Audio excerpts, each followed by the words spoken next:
that there is a difference between asking for feedback for your personal employee performance and then asking for a process feedback loop, right? So how do we do this task better?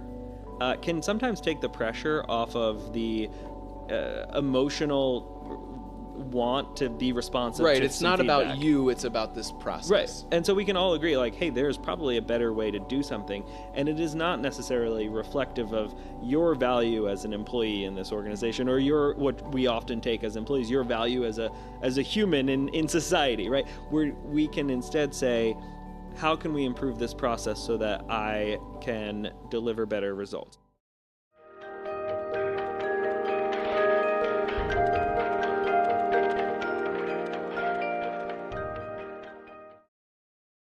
Welcome back to another episode of the NITW Podcast. I'm Sean Gill. I have Joe Riddle, our director here. And NITW, we are a nonprofit consultancy who work with organizations aiming to make their business, their culture, their talent, their practices all more neuro-inclusive. And through systems change, through talent sourcing, and all that good stuff. And I'm very excited. We are about to have our second ever mailbag episode. We got some really great questions from some of our listeners, and we had a lot of fun with the first episode that Joe and I did, answering some of these questions. So yeah, let's get right into it. I will share the first question, and Joe, I'm curious to hear what you have to say about it. So this is from Brianna, our friend on LinkedIn. Brianna asks, what are some tips for how to comfortably divulge your neurodivergence while also showcasing the talents it brings, especially during the hiring and onboarding process? Great question. Thanks for submitting, Brianna. So yeah, it depends on a lot of factors, right? First area to address is the idea of disclosure, right? Disclosure is disclosing or communicating a othering condition to an employer in this context, right? And so there is a lot of stigma that still exists. That's why organizations like us are around the idea of neurodivergence. This is really unfortunate. We're seeing this trend kind of reverse as people know more about the topic and understand and accept it more, but it's still a reality of the world, and so it's important to know that. However, I do think that when we're looking at disclosing, if you do feel comfortable and you've evaluated this company or interview process to be pretty inclusive and kind of outwardly so, then it lowers that barrier. It lowers that kind of hesitance to disclose. Mm-hmm.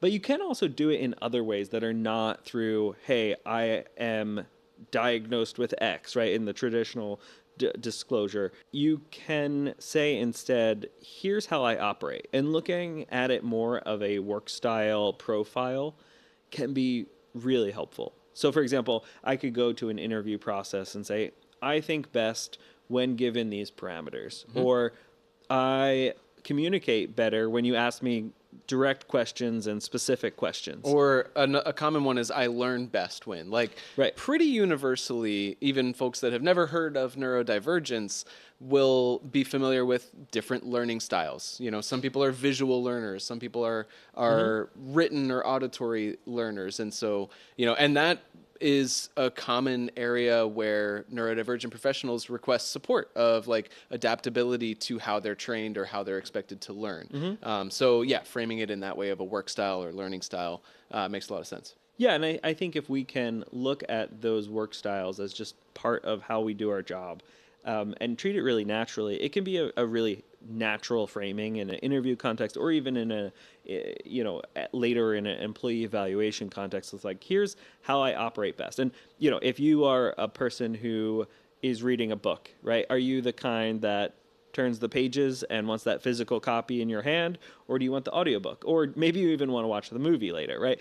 Those are different ways of absorbing information, and it's helpful in the context of an employee-employer relationship to say, here's how I absorb that information best. It can be a really helpful way to boost your productivity and help that manager manage you better, or evaluate your ability to fit onto a team better. Yeah. And one other thing, kind of going back to what you introduced initially, Joe, about kind of evaluating the company, another element of that is timing. So, maybe you're not so sure about the company. You don't want to lead off in the interview process, but maybe you'll wait until onboarding when you'll actually be doing some learning, and that will be a more natural time to bring up this topic. It really depends on the individual and like your cost benefit analysis. Is there something that you benefit in the interview process from disclosing how you process information, even if you're not sharing a specific diagnosis or neurotype, but just as you're describing, saying like, I process information best visually. And if in the interview process, that will be helpful for you to, understand their questions better or understand an overview of how the team works better, and that will really improve the interview process for you, great. But if that's not really going to come into play until later on, then maybe there's really no benefit to the timing of disclosing, again, diagnosis or not, but disclosing in the interview process. So think about, one, do I want to? Two, when is it important for me to? Exactly. And I think that there is increasingly more awareness of the topic of neurodiversity, but I think it's still relatively safe, unfortunately, to assume that most people are still not familiar with how a neurodivergent identity or neurotype intersects with the workplace. And organizations like ours and a lot of other wonderful advocates in the world are trying to combat that, trying to say, hey, this actually fits in perfectly well and already exists within your organization, these different ways of thinking and learning and socializing. But we still have to assume that people may not know what to do with that information. And so if you do feel the need or desire or that cost-benefit analysis of disclosure comes out in favor, it's still helpful to give that person an action to take. Because we can't assume that they will know, okay, you've disclosed that you have ADHD or identify as an ADHD neurotype, so let me respond by offering these things. That's relatively rare. Some of our organization partners who we've worked with for a while, they can do that now, right? And that's the incentive of being a more neuroinclusive workplace. They gain access to those people who feel that level of uncomfort coming into their organization. They can get rid of that and help it. But yeah, it's still a really narrow set of people who will understand what to do with that information, unfortunately. Yeah, so presenting, this is what works best for me comes off a lot better than saying, I am this, period. Respond, yeah. Instead you're saying like, this is all I need you to do. You're presenting the solution to, the challenge that you could potentially face. Like you're coming with the answers for them. And I think managers appreciate that. And the last thing that I want to say about this is just reiterating from Brianna's question, to pair, your request of support or adjustment with, hey, and this is what it makes me very good at. So almost like compliment sandwich, but in a different context, kind of different type of sandwich, where you're saying like, this is what I need for you to provide and accommodate me, and it will enable me to insert strength or ability or contribution that you uniquely bring, whether it has to do with your neurodivergence or not, but saying like, I'm really good at this and I can do this really well if you provide information or collaborate with me in this particular way. Just making sure that your strengths are a part of that equation. Exactly. And an example, a friend of mine who's autistic shared a recent interview experience where they went in and said, instead of saying, hey, I'm autistic in this interview, and then kind of pause and wait for the interviewer to respond, they didn't touch that topic specifically, but instead what they did was go in and say, can you repeat your question? It takes me a second to verbally process that information, but I'm really excited about the topic that I think your question is about, right? Yeah. Instead, you're removing it into the practical instead of the label of a neurodivergent identity. You're saying, here's what I actually need, so repeat your question. No one is ever going to deny that request to repeat a question. I mean, if they are, you don't want to work there. Yeah, you don't want to work there, right? But I think that saying what you need more specifically is still the best practice, as opposed to relying on a label, which, again, most people do not understand. Wish it weren't so, but that's where we are. Yeah. Okay. Moving on, we actually have another one from Brianna, but I think these, kind of come on different topics from different angles. So, okay, here is Brianna's second question. How can companies, especially smaller ones, take steps to ensure their business is accessible when navigating having multiple capabilities or neurodiversities. And, we can think about that as within the organization as well as potentially like navigating neurodivergent customers. So what can small businesses independently do to be more inclusive? Great question. And I think in a lot of ways, a small business has an easier time because we're not talking about like a scale of 100,000 employees. We're talking about maybe 10 people or one person is what most small businesses have. And so the adaptability there of that organization is much, much easier, right? We can change our process to fit that customer or this employee. And so I think that it again comes to this idea of just being adaptable based off of the human need to be able to be more neuro-inclusive for your customers or for your employees. Yeah. At a smaller scale, it is, you think about if you're going to change a bit of like your employee guidebook, your handbook, whether that's like training or, customer service, what the awareness and practices and process on that. Let's say it's just, a retail shop down the street, 15 employees. It is way easier to bring a 15-person workforce up to speed on what is neurodivergence, what to look out for, what to do if, a customer voices a need or you spot, a person struggling with like the sensory environment or something or getting stressed out. It's way easier to implement that change on a scale of 15 employees than, as you said, 100,000. So, and I think that it also gets to the idea that for a small workforce, we can pay a really close attention to the work style preferences of the people around us, which is kind of the reaction after we know that we want to be neurodivergent, inclusive, right? We pay attention to how people think and learn and socialize in that context.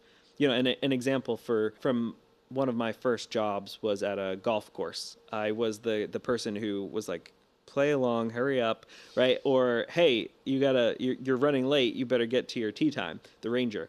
And I realized pretty early on that I was not a morning person. Okay. Right? And so when I was supposed to be the ranger for the like 7 a.m. tee time, I was really slow. And so that does not jive with young Joe's work style. Right. No. And so it didn't work. And so we had another ranger. There were two of us floating around. So I was like, all right, you're going to be more of the ranger in the morning and I'm going to be more of the ranger in the afternoon. Yeah. And it worked really well because the other person luckily was much more productive in the morning than the afternoon, right? But these are simple examples of, understanding how someone works. You might notice this if you work in a manual labor position of some sort, right? That this person excels at this task over you, right? That's okay. That we don't all need to be perfectly well-rounded. Right. That's normal. That's natural. And so understanding that about your team, about the team dynamics, maybe this one person is not as social, and so or they have a limited social battery. Understanding that can help you manage who performs this social task for your organization, whether it's a front desk or a customer responding to a customer complaint. Allowing things like that to change and focus on who's good at what can be really helpful. Yeah. In a lot of I feel like this comes up in manager trainings that we do a lot of the times, where the overarching moral is get to know your people. And in this area of like learning style, communication style, sensory preferences, et cetera, it plays into, everything about how a person works. But the overarching moral is get to know your people, which admittedly can be a bit groundbreaking for a massive global organization where everybody's kind of like this tiny cog. But for a small business, it's maybe less challenging, actually. Hopefully it's something that more and more people can include and maybe just like do naturally because you have the scale and hopefully time to get to know each individual. You're not trying to get to know 100,000 people. But I think that's the overarching, whether it is your employees or your customers. Yeah, just recognizing and appreciating the individuals and their differences around you is kind of the overarching moral of making your practices and your environment more neuro-inclusive. Absolutely. Great question. Okay, cool. Moving on. Okay, so our next question from a friend of ours on LinkedIn also shared with us a scenario from one of their coachees. So they say, I have a client who becomes defensive when they are misunderstood or wrongly accused in their job, understandably so. They thought their work was on track and helpful, only to discover during a feedback session that the team is frustrated and annoyed with their contributions. So how should this client respond in order to avoid future situations like this? So the first thing that comes to mind for me in this is communication is often the pitfall where manager and employee relations, expectations, and performance kind of get strained, is when there is lack of or poor communication between those parties. And in the work that I've done and the work that a lot of our coaches do is really just being a facilitator to that communication. So communication is where my mind jumps to right off the bat here. And the scenario here states that there is a feedback session where this constructive, critical feedback was given. But I think there's almost definitely room for improvement in that feedback session, either in consistency and regularity or in accuracy and honesty of that feedback. So ideally, maybe the employee needs to request to have more frequent feedback sessions with their managers, so that they're not floating along thinking my work is good and then getting blindsided in this feedback session, maybe after 6 months or an annual review where it's like, oh, I thought everything was fine for the last 9 months. Surprise, everybody's mad at me. You don't want that. So you want regularity to your feedback. Depends on the organization, but maybe to course correct, this scenario would warrant let's have a weekly touch base, even if it's just quick. But then it's also important that touch base is honest and transparent, because sometimes we just go through the motions on feedback. I think everyone has been guilty of this. You're filling out paperwork. It's something regulatory. You do it over and over and over again. And so less and less thought goes into giving feedback. I think we need to check ourselves on that and make sure, feedback is only valuable if it's honest. Yeah. So I think this manager maybe could do a better job, or the members of the team could do a better job of being honest, even if that's hard, being honest in the feedback so that it doesn't result in, one, frustration from the team because the individual's not improving their work, and then two, surprise from the individual because they were maybe being told in previous feedback sessions, yeah, everything's fine, until it's not. You want them to know if things are not fine so that you can course correct so that everybody's happier. Yeah, I totally agree. And I think that one helpful context from a coaching angle would be that there is a difference between asking for feedback for your personal employee performance and then asking for a process feedback loop, right? So how do we do this task better? Can sometimes take the pressure off of the emotional want to be responsive. Right. To it's not feedback. About you. It's about this process. Right. And so we can all agree, hey, there's probably a better way to do something. And it is not necessarily reflective of your value as an employee in this organization, or what we often take as employees, your value as a human in society, right? Where we can instead say, how can we improve this process so that I can deliver better results, and removing that. And that requires some psychologically safe conversations and it's a bigger picture ideal. But for people who are struggling with that feedback, and maybe it's a sudden, quick feedback that's really negative, having the ability to say, let's look at the process instead of me as a person can be helpful.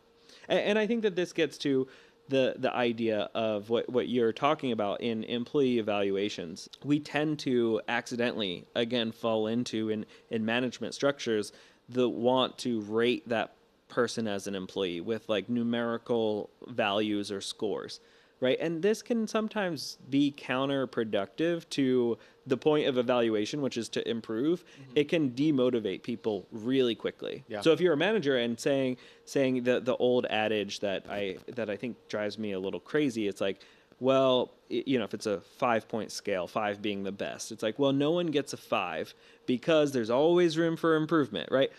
I hate that framework. I think that's so silly. Obviously, no one's perfect in the world, and you can put someone in this role, would still the best all time at whatever position or thing that is, and they would still have a ability for improvement. Right. But if you're going to give someone a 5-point scale, allow them to go up to 5, right? This is just simple motivational tactics. And those things change over time. It used to be popular in like the 80s where there was a management practice of evaluating employees on a bell curve. Oh. And so this is just a terrible idea that, hey, we need to fill the natural distribution of high performers versus low performers. And so some people we're just going to, because we think they're maybe less productive than this person, we're going to put them on a low scoring curve, and their rates and their evaluation metrics are just going to be lower than this other person who is at the top of this curve, right? And then it puts everybody on the same curve with the same metrics. And we've just said, not everybody's the same. Right.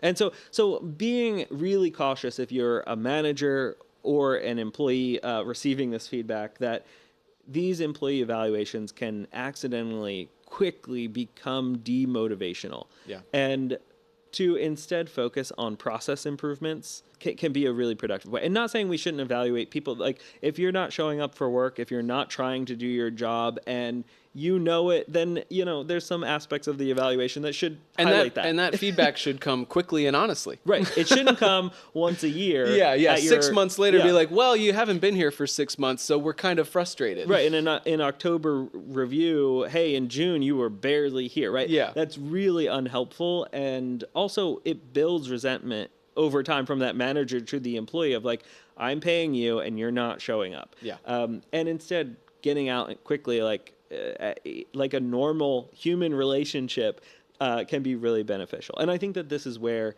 so much of the business world and management practices would be improved if we thought of it in how we talk to our friends. It's like, make it a little bit more friendly of an environment and say, hey, it really bothered me when you did this. And that communication flow can be really helpful for people to get on the same page instead of an unhelpful friendship where it's like, remember 6 years ago when you said this thing to me? I've never forgiven you, right? I've been mad at you for 6 years.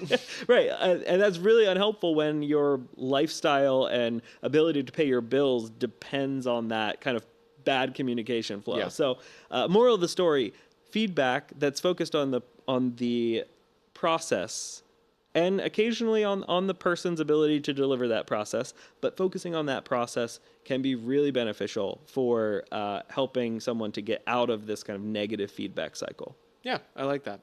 Okay, and then we have time for one more here. This is a totally different topic, but something that, Joe, I know you kind of have your hands in a little bit. How can advocates in this space stay up to date on new research on the topic of neurodiversity and neuroinclusion and make sure that the sources where this information is coming from is legit, as opposed to, fluff pieces, opinion, just kind of extrapolating on an anecdote, but like factual, rigorous, like research study? Sometimes it can be hard to tell the difference between those.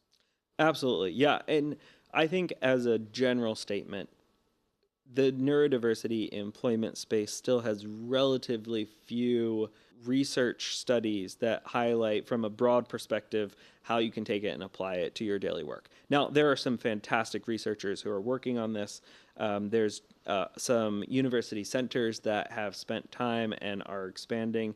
The University of Washington has a new neurodiversity institute for employment. The Frist Center in Vanderbilt has a amazing Autism and Innovation Center, and these organizations are doing some fantastic research, and we should all be paying attention to it if you're in the advocacy space on this topic, paying attention to what they're putting out. But then I think that also there is a lot of opinion pieces, and looking at when those opinion pieces come out, not from these organizations, but just from the broader ecosystem, recognizing when they're an opinion piece and when it's fact based off of experience.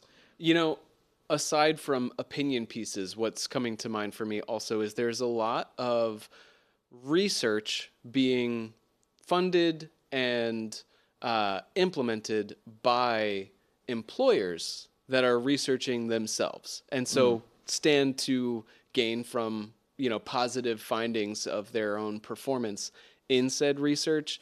I see a bit of that there, but it's also in such a drought of data and examination of neuroinclusion in the workplace, sometimes we're drawn to like, hey, at least it's something, at least it's some data. It's being presented in a way that's like pretty self-congratulatory a lot of the time, but it is nice. I don't know. It seems like an opportunity of like, well, at least there's some data. Maybe you just have to take it with a grain of salt. I don't know. What's your approach on those like kind of employer self-study driven ones? Yeah, I mean, I think taking it with, taking it as useful data, but with this asterisk that, hey, there is a limited perspective that it's going to offer. Yeah. Right. And the same thing happens with when we look at the idea of neurodivergent employment or lack thereof. There's a bunch of statistics on the amount of people who are employed or underemployed or unemployed. There's really bad ways holistically as a society to get to that information. And so that data can be estimated really well. Nancy Doyle, researcher in the UK, has put together that, if we look at all of the different neurotypes and the diagnoses rate and also incorporate some of the diagnostics that maybe don't happen, but we can theorize do happen, that 15 to 20% of the world's population is neurodivergent, right? I think that, is that going to be an exact statistic? No, because we can't survey every single person and know that, but it's a really good estimate, right? And then we also look at, there was a study in the US about unemployment and underemployment for autistic job seekers. And it was Rue and Shattuck out of Drexel University who put out some statistics surrounding that. That's taking, again, some diagnostics surrounding autism specifically not including other neurodivergent neurotypes, and it's a few years old now. And then we also look at things like the Kessler Foundation has a report on disability employment, and it's called NTIDE, and it takes Bureau of Labor Statistics survey data for the U.S. and applies it to some of the disability-specific questions, right? Is that going to be exact again? No, but it's a really good estimate that incidentally shows that disability hiring is at a decent place, but still significantly less than the general population. So what I'm hearing is in almost any data or outcomes in particular that you find in research papers, in press articles, they are generally driven towards like a finite outcome of, we found X percentage of this population. But I think as a reader, you want to remember that like there is a margin of error to all of that, of like, that's what they're saying. It's probably plus or minus a few. Yeah, and like with educational studies, right? There's so many variables that go into the interaction in an employment world, right? You could have a neurodivergent person interviewing at one company with a very supportive manager, hiring manager. And this, say in this example, this company has a neurodiversity hiring program. They've been working on the topic for a while. They've worked with neurodiversity in the workplace, and they have the strategies. That same person could interview with a different manager and have a terrible experience. At that same company. At the same company in the same department. Yeah. And so, you can't generalize. And I think overall, we are still very young in this topic. So the research body, we need more of it. We need to understand how to apply more of it. And we need people to, one, just agree on the definition. That's another area where, we can look at autism specifically. We can look at ADHD. We can combine them all like Nancy Doyle has, right? Or we can continue to realize that we need people to understand that definition, to understand the idea that we all have different ways of thinking, learning, socializing, and that because not a lot of people understand that yet, we have a long way to go in setting up this body of research and creating our reliable places of information on how to best be neuro-inclusive. One last thing, based on what you were sharing earlier about the way that different studies can get skewed, and I have seen this from a couple of deep dives into one organization where they're self-examining like our workforce, and especially if they have a neurodiversity program that they want to highlight with this study, is if the outcome of the study seems really surprising to you, then there is probably a skew in the community that was polled, or the variable. Not all the variables were totally controlled for. Think if going back to your example about like some companies have maybe a program where within the bubble of the program and where it's been impactful, things are really good. But say at the scale of a global organization, there's going to be parts of the organization that's not touched by that program. And we love our partner Dell Technologies, but using them as an example, hypothetically, if Dell Technologies said, we want to see how inclusive Dell Technologies is, and polled only the hires that are directly working with the program, it would look like they have the most across the board neuro-inclusive company that has ever existed.